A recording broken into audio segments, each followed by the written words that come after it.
This is the result of an abusive relationship.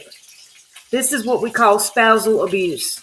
If you or someone that you know is being abused, please get them help, or get help for yourself. Abuse never ends well. It's so awful. The whole situation is horrible. The fact that he live streamed the whole thing is awful, but the fact that she dealt with this for so long, and I'm sure she felt like she didn't have anywhere to go or anyone to turn to. The people in the video didn't even help her. The people in the chat didn't even help her. The police were laughing.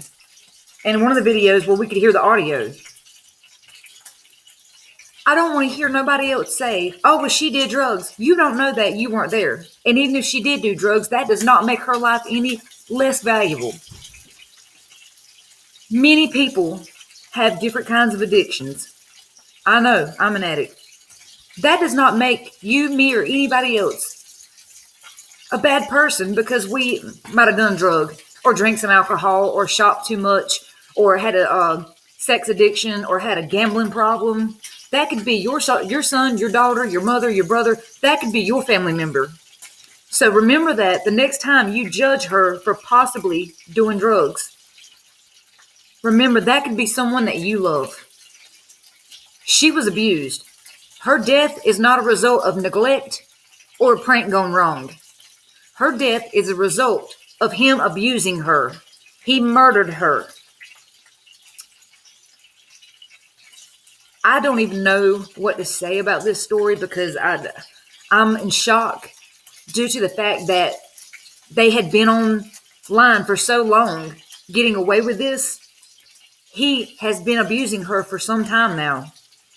He has been getting paid from donations, his Patreon, his channel, and whatever else to abuse her on the internet.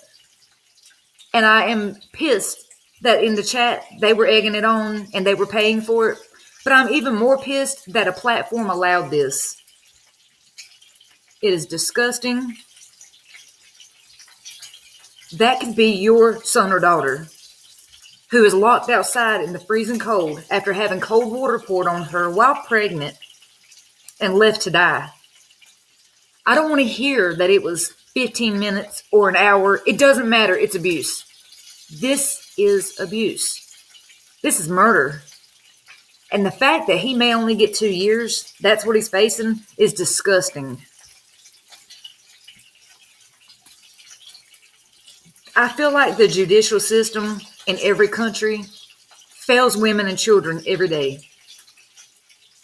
This is a crime against women and children. He knew she was pregnant. He knew she was pregnant with his baby, and he didn't care. All he cared about was getting his views and his money. And it makes me wonder, what else did he do to her for money? How far is this rabbit hole? How deep is it going to go? Trying to make this an accident, but we know better and we have to stand up. This could have been your daughter, your sister. This could have been your cousin. This could have been your brother, your father, your uncle. This could have been any of your family members. Many people deal with domestic violence and spousal abuse every day. Men, women, children every day are abused.